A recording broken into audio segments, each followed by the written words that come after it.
कि whether we should write appreciation in a point wise form या फिर हमें इसको पैरा फॉर्म में लिखना चाहिए, ये सबसे बड़ा सवाल उठ के आता है। ये पोएम में कोई भी राइमिंग वर्ड नहीं है तो राइमिंग स्कीम बनेगी। ये रेपिटेशन का एक एग्जांपल यहाँ पे एक्सप्लेन कर लोगे और उसको एक्सप्लेन कर दोगे कि रेपिटेशन क्यों है। फिर last, how you earn your tomorrow. चलिए दोस्तों, कैसे हो आप लोग? तो दोस्तों मैं आप सभी स्वागत करता हूँ आपके अपने प्रतिवीर 11th एंड 12th अकेडमी में। दोस्तों आज की इस वीडियो में मैं बात करने वाला हूँ आपके वन शॉट अप्रिसिएशन के बारे में, जहाँ पे मैं आपके 4 जो पोएम स्टार्टिंग के उसकी जो अप्रिसिएशन है वो मैं कवर करने वाला हूँ। हर एक चीज को यहाँ पे बताऊंगा, हर एक चीज को साझा करने की कोशिश करूंगा, चीजें कवर करूंगा। जब मैं इस वीडियो में बात कर रहा हूँ तो इस वीडियो में जब मैं यहाँ पे चीजें कवर करता हूँ तो मुझे ये चीज समझ में आती है कि जो अप्रिसिएशन है हमारी बोर्ड एग्जामिनेशन में और हमारी टर्म एग्जामिनेशन में टोटल 4 मार्क्स के लिए क्या पूछे जाने वाले। ऑलरेडी 2 जो पोएम है हमें पूछे जाएंगे, एक पोएम हमें बट ऑब्वियसली बात है उस पर एक्टिविटी बेस्ड होंगी, ठीक है, और एक जो पोएम होगा जिसपे हमें अप्रिसिएशन लिखने के लिए बोला जाएगा। अब यहाँ बात मैं अप्रिसिएशन की कर रहा हूँ तो अप्रिसिएशन 4 मार्क्स के लिए आएगा। अब सबसे बड़ा मुद्दा जो यहाँ पे उठ के आता है वो यह उठ के आता है कि whether we should write appreciation in a point wise form या फिर हमें इसको पैरा फॉर्म में लिखना चाहिए। ये सबसे बड़ा सवाल उठ के आता है। जब मैं इन सवालों के बारे में बात करता हूँ, इन चीजों को बात करता हूँ, तो यहाँ पे मुझे ये चीज समझ में आती है कि भैया आप चाहे तो उसको पॉइंट वाइज भी लिख सकते हैं, आप पैराग्राफ फॉर्मेट भी लिख सकते हैं, कोई भी इश्यू नहीं, कोई भी दिक्कत नहीं, कोई भी गिला शिकवा नहीं है, ठीक है। तो यहाँ पे सारी चीजें मैं बताऊंगा, ये पूरा मैं एक इजी ट्रिक लेकर आया हूँ, आपको इसी पॉइंट के बेसिस में आपको समझाऊंगा। सबसे पहली चीज, पोएम का टाइटल क्या है? ये है the song of the open road. तो आपको लिखना है the poem titled as song of the open road is written by the famous poet Walt Whitman। ये सीधी सादी भाषा में बता रहा हूँ, सभी लाइन में यूज होगी, ठीक है। जो अगला पोएम उसका भी मैं इसे लिखूंगा, the poem titled as Indian weavers is written by the famous poetess Sarojini Naidu. आगे ये वाला देखो, the poem titled as Inchcape Rock, ठीक है, is written by the famous poet Robert Southey who is a British poet, ठीक है। ये कुछ इसी तरीके की लाइन क्या होने वाली है, क्लियर हो गया? पहला लाइन लिख दिया, the poem titled as song of the open road is written by the famous poet Walt Whitman.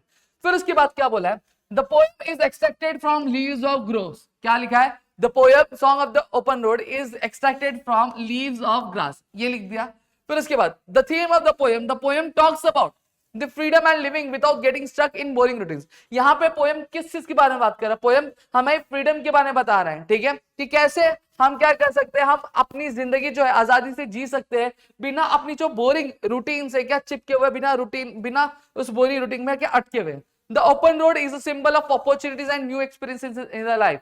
जो आपका जो वर्ड ओपन रोड, ये क्या सिंबलाइज कर रहा है? ये हमें बता रहा है क्या जो बहुत सारी अपॉर्चुनिटीज है, जो बहुत सारे एक्सपीरियंसेस है हमारे नए हमारे लाइफ में, उसके बारे में हमें ये बता रहा है, ठीक है। पोएम में पोएटिक स्टाइल क्या यूज की है? पोएम में कोई भी राइमिंग वर्ड नहीं है तो राइमिंग स्कीम बनेगी नहीं, इसलिए पोएम में क्या यूज किया? फ्री वर्ड स्टाइल क्या यूज किया गया? आप लिखोगे the poem haven't used any rhyming word, so there is no rhyming scheme used in the poem, so the poem is written in the free verse style।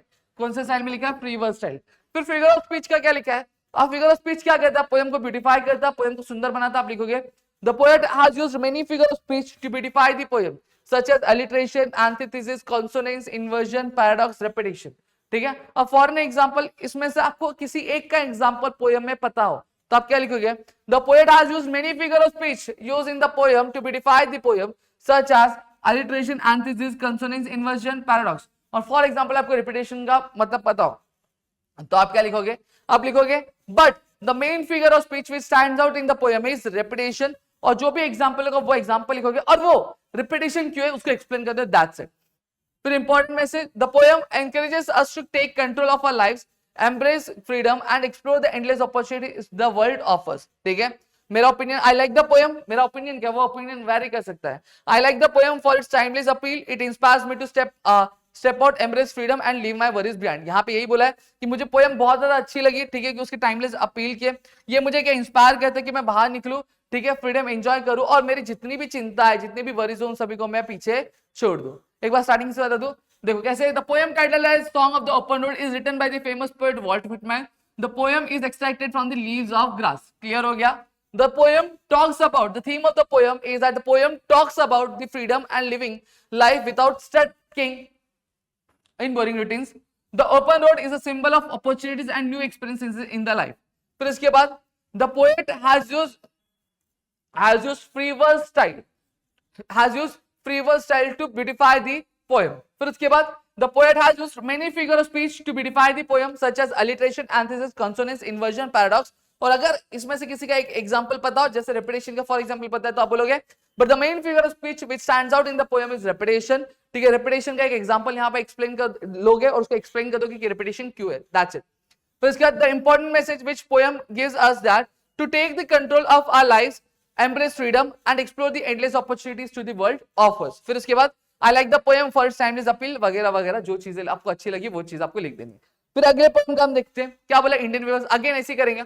The poem title है Indian weavers is written by the famous poet Sarojini Naidu. Sarojini Naidu क्या थी, एक important figure थी आपके Indian national struggle में, यही लिखोगे।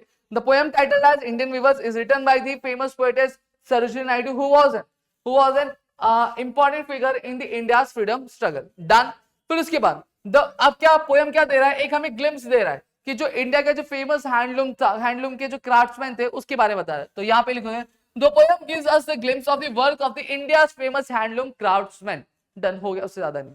फिर इसके बाद पोएम, हमने पोएम पढ़ी है, मैंने ऑलरेडी पोएम पढ़ाई है, तो पोएम में आपने देखा होगा पोएम जो है 3 स्टेजेस जो है लाइफ के, उस पर उसके बारे में बात करिए, बर्थ, यूथ और डेथ के बारे में, ठीक है। जहां पे जो वीवर्स रिप्रेजेंट कर रहे हैं डेस्टिनी मतलब किस्मत, फेट्स को, ठीक है, गारमेंट्स को वेव करते हुए। यहीं पे आप लिखोगे the theme of the poem is that the poem talks about the 3 stages of human life, that is birth, youth and death.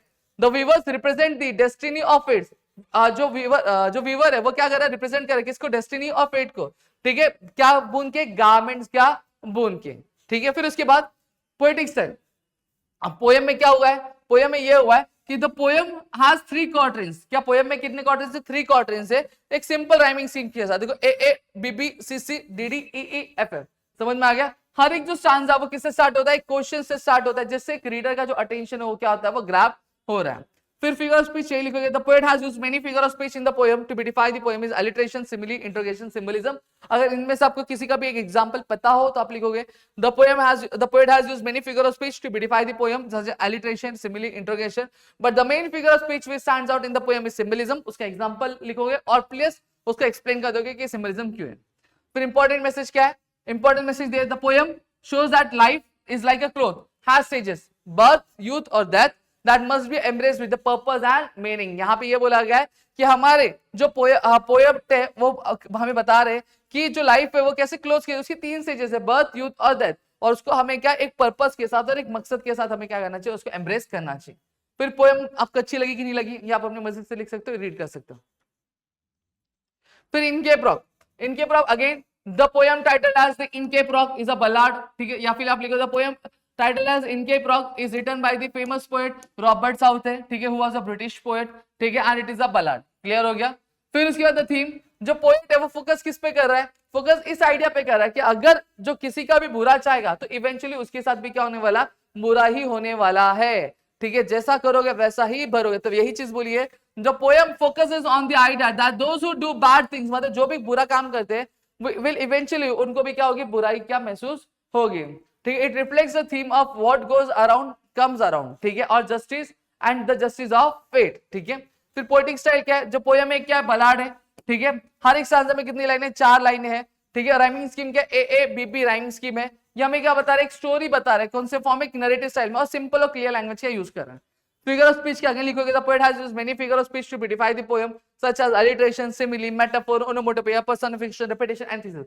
और इनमें से अगर किसी का भी आपको एक एग्जांपल पता है तो आप वो एग्जांपल लिखोगे और उसको एक्सप्लेन कर दोगे, कैसे लिखना मैंने ऑलरेडी पीछे बताया, ठीक है। फिर important message, the poem teaches that the wicked actions bring harm to oneself, कि ये बोला गया है कि पोएम हमें बता रहा है कि अगर हम कोई भी बुरा काम करते हैं, बुरी एक्ट करते हैं, तो उस बुरा एक्ट का जो नतीजा वो हमें भी क्या सामना क्या करना पड़े। It wants that trying to harm others will eventually lead to one's own downfall। ये हमें बताने की कोशिश कर रहे हैं कि अगर हम किसी को और को हार्म करने की कोशिश करते हैं तो उसकी वजह से हमारा ही डाउनफॉल क्या होगा ही होगा। ओपिनियन क्या है, I find the poem timeless, it message as you sow so shall you reap. ये यहाँ पे क्या बोला है कि मुझे पोएम जो है टाइमलेस लगी है। टाइमलेस मतलब ये हमेशा एवरग्रीन रहेगी, ये हमें मैसेज देता है कि जैसा बोगे वैसा ही पाओगे, ठीक है, और आपको जो अच्छा लगे वो। फिर last, Have you earned your tomorrow? Again, the poem titled as Have you earned your tomorrow is written by the famous poet Edgar Guest। Poem का theme क्या है? The poem emphasizes the importance of living each day with kindness and making small contribution to other lives। यहाँ पे हमें poem बता रहे कि किस इंपॉर्टेंस बता रहे कि कैसे हम हर एक दिन क्या कर सकते हैं, छोटे छोटे जो काम है, अच्छे अच्छे काम है, वो काम करके, काइंडनेस वाले काम करके हम दूसरों की जिंदगी में क्या कर सकते हैं, खुशियां क्या भर सकते हैं। Good deeds today ensure a better tomorrow for ourselves। क्या बोला है कि जो भी अच्छे काम हम आज करें, उस अच्छे काम की वजह से हमारे जो कल के लोग हैं, जो कल है वो हमारा क्या और भी ज्यादा अच्छा बनेगा। फिर क्या बोला है, पोयम क्या है, पोयम स्टाइल कौन सी है, पोयम जो लिखी गई वो राइमिंग कपलेट्स के साथ लिखी है, इसमें 4 क्वार्टर्स आते हैं, ठीक है। ये एक राइमिंग स्कीम फॉलो करता है किसका, ए A B B C C A A, फिर D D E E F F A A, ठीक है। जो लैंग्वेज यूज की बहुत सिंपल और क्लियर लैंग्वेज है, और ये हमें इजी बनाता है क्या समझने के लिए। फिगर ऑफ स्पीच क्या है, the poet has used many figure of speech in the poem to beautify the poem, such as alliteration, antithesis, inversion, metaphor, personification और repetition। क्लियर हो गया। फिर इंपॉर्टेंट मैसेज क्या दिया है, the poem teaches that even the small deeds can ensure a brighter future for ourselves, we should be kind and helpful to others to earn our tomorrow। यहाँ पे क्या बोला गया है कि जो छोटे छोटे अच्छे अच्छे चीजें होती है वो हमारे फ्यूचर को और भी ज्यादा ब्राइट बनाती है, और भी ज्यादा अच्छा क्या बनाती है। हमें हमेशा क्या काइंडफुल रहना चाहिए, और हमेशा दूसरों की क्या मदद क्या करनी चाहिए, ठीक है। हमारा ओपिनियन क्या है, I believe that the poem is a great reminder to be good to others. यहाँ पे मैंने जो लिखा है कि जो पोएम एक बहुत ही अच्छा रिमाइंडर है कि हमें दूसरे के साथ अच्छा रहना चाहिए। It challenges us to reflect on our actions and encourages us to contribute positively to the world, ensuring a better future. यहाँ पे क्या कर रहा है, ये हमें चैलेंज कर रहा है कि हमारे जो एक्शंस है को हम क्या करें, एनकरेज करें और कंट्रीब्यूट करें पॉजिटिवली वर्ल्ड को, ताकि हम एक अच्छा फ्यूचर क्या हम बना सके, ठीक है। तो यहाँ पे मैंने आपको 4 के 4 अप्रिसिएशन मैंने यहाँ पे आपको एक्सप्लेन कर दिया। होप्स आपको चीजें क्लियर हो गई होंगी। If you have any doubt please do let me in the comment section. Video अच्छी लगी तो प्लीज वीडियो को लाइक करिएगा, चैनल सब्सक्राइब नहीं किया हो तो चैनल सब्सक्राइब कर अपने दोस्तों शेयर करो, ताकि ऐसे और कई सारे वीडियोस मैं आपके लिए लेकर आ सकूं। चलो मिलते हैं अगली वीडियो में, तब तक के लिए जय हिंद दोस्तों।